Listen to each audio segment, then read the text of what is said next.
Home inspection series for buyers. What to consider before you ask for anything. How does the inspection time frame work? In the contract, there's going to be a defined amount of time for the inspection. It defaults at 10. It could be changed depending on the situation.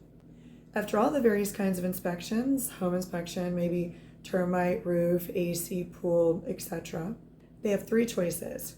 They can accept the home the way that it is and not ask for any repairs. They can reject the property exactly the way that it is. There's no conversation with the seller, and the buyer gets their earnest money back.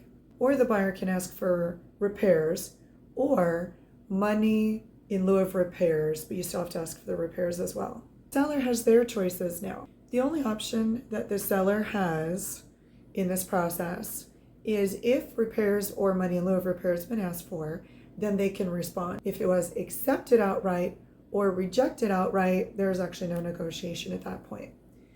If there are repairs or money in lieu of repairs requested, the seller's choices are say, yes, I'll go ahead and do everything that's asked for. No, I won't do anything that's asked for, or I'll give you some of what's asked for. Remember, no house is perfect. This is for buyers. What to ask for. Honestly, I'm going to tell you, don't ask for the small stuff. If it's, outlets that aren't necessarily working or not GFCI protected, or if the oven doesn't have an anti-tip, like that kind of small stuff. In my personal opinion, I don't think you should ask for that to be fixed. Now, obviously you can ask for whatever it is you want. I'm just giving you guidance at this point.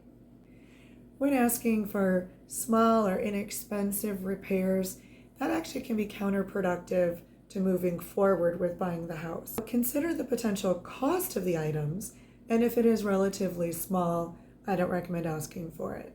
Remember, if your goal is to buy the house, then I wouldn't let the small things kind of get in the way of that process. A buyer can't just ask for money in lieu of repairs. They have to ask for repairs and or money in lieu of repairs. Because of that, if the buyer wants money in lieu of repair because they want to be able to control who the vendor is that does the work, and they want to be able to decide what kind of product and quality is used in the repair, I certainly understand. We're going to go ahead and ask for those items to be fixed. And if you want, which I do recommend, ask for money in lieu of repairs that are about the estimated cost of what it would take to get those repairs made.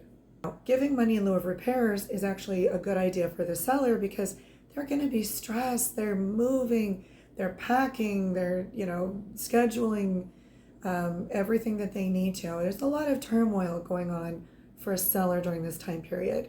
So a lot of times it's just easier to kind of throw money at the problem, if that's something that you're comfortable and or willing to do.